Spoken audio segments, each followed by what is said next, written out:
Welcome to the amazing adventure of Shan, where we make sure his house doesn't resemble a horror movie set anymore. Shan assured his wife they were far from the haunted house, and it was nighttime before he knew it. Shan finally moved the last pile of junk to the attic, ready to leave, when suddenly a mysterious black box caught his eye.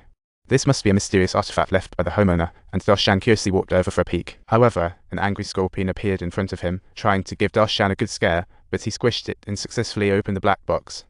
Inside, he found a projector and a 5-in-1 photo bag, clearly holding the family's treasured picnic memories.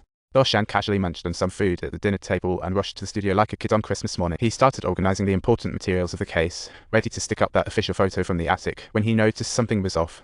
This photo was taken by the police at night, but the black box wasn't there. What on earth was going on? To unlock the mystery of the black box, Shan set up the projector, put up a sheet, and prepared to play a recent tape.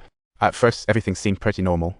Dad was playing ball with the kids, and Mom was picking flowers with the daughters, painting a harmonious picture, but suddenly the scene switched to some horror show. They were hanging like a horror movie, then the footage went fuzzy, probably something even the police hadn't seen. Only we and Shan witnessed it all. After watching, Shan couldn't help but shout internally, frantically jotting down critical questions. First off, who recorded this footage? Second, where did little Stephanie go? Since their family is 5 members, only 4 were hanged. Pondering these questions, Shan stood quietly by the big tree in the backyard, as the ominous wind rustled around him, hinting at something. Just as he turned back to the house and locked the door, a shadow darted past him, and he quickly followed it into the room. Turns out it was his daughter Lily, who had wandered into the laundry room, claiming she got lost on the way to the bathroom. After guiding his daughter to the bathroom, Shan darted back into his little hideout. He hit play on the second to last tape, and it started with the family fishing by the lake, looking like everything was just fine. But when the camera switched to the father, oh no! Their car was all tied up in chains, and desperate cries echoed around. In the footage, the whole family was tied up tight, unable to move or speak, with weird drawings in the hood. Then a torch fell from the sky. Shan was horrified, not expecting the tapes to reveal such cruel antics inside. He was tempted to call the police right away, but feared they would seize the tapes, jeopardizing his business. Shan decided to pull out the third tape anyway, eager to see what new surprises awaited. Inside, the family splashed, but as time passed, they were tied to sun lounges, about to make their debut. So with just one simple pull, down they went one by one into the pool. There's no escaping that.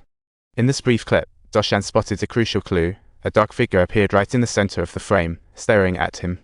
Shan immediately paused and saw the creature had triangular eyes and face. As he was entranced, a flash of bright light disappeared the scene. The film ignited spontaneously. Shan dashed to shut off the machine, but the film of the triangular monster was already burned to a crisp. It seemed to be sabotage. This type of film dates all the way back to 1966. Shan quickly searched online for a way to restore the film, and after a quick fix. But the mysterious triangular clip was still as clear as mud. Shan felt more than a bit frustrated. So he popped in the 4th tape again, hoping to catch another glimpse of that triangle creature. This scene was unusually dark, like it was filmed deep at night. A figure entered a bedroom quietly, shining a light. Inside, a bound couple and a little dog barking furiously tried to scare off the intruder. But the knife was already pressed against the couple's throats, and shortly thereafter, another individual forcibly barged into the child's room. After witnessing such a massacre in one night, Shan was reaching his breaking point. He swiftly shut off the projector, but his mind was racing as he replayed the footage, noticing a strange symbol at the bedroom's door, identical to the symbol found in the fire and vehicle case, sending chills down his spine. Pressing on, he finally spotted a line of text, but the dim light made it tricky to decipher. But eventually pieced together St. Louis with the corresponding year. Shan quickly searched 1998 St. Louis murder case in his browser. To his surprise, he really found articles about that case online, thousands of details to sift through. Shan casually clicked on a site, which was a live report from the scene by a journalist. It mentioned the Miller couple and their little son being stabbed at home, while their oldest son mysteriously vanished. The police believed this could be a fierce murder triggered by a kidnapping. Just then, Shan heard hurried footsteps coming from the attic. Thud thud, that something was moving, and then suddenly went quiet. He brushed it off. Shan kept flipping through the case reports, and as the lights dimmed, he heard footsteps outside again. It sounded like at least 2 people. Shan followed the sounds to the kids' room, only to find them peacefully asleep, and he wondered whose footsteps were these. Just then, a loud bang came from above. It sounded like a gunshot or something dropping in the midday sun. Shan decided to investigate, grabbing a knife from the kitchen as he opened the attic's hatch. He climbed cautiously up, and then the noise rang again, the creaking of falling boards. Turning, Shan headed deeper into the attic, seeing the black box lid moving on the floor.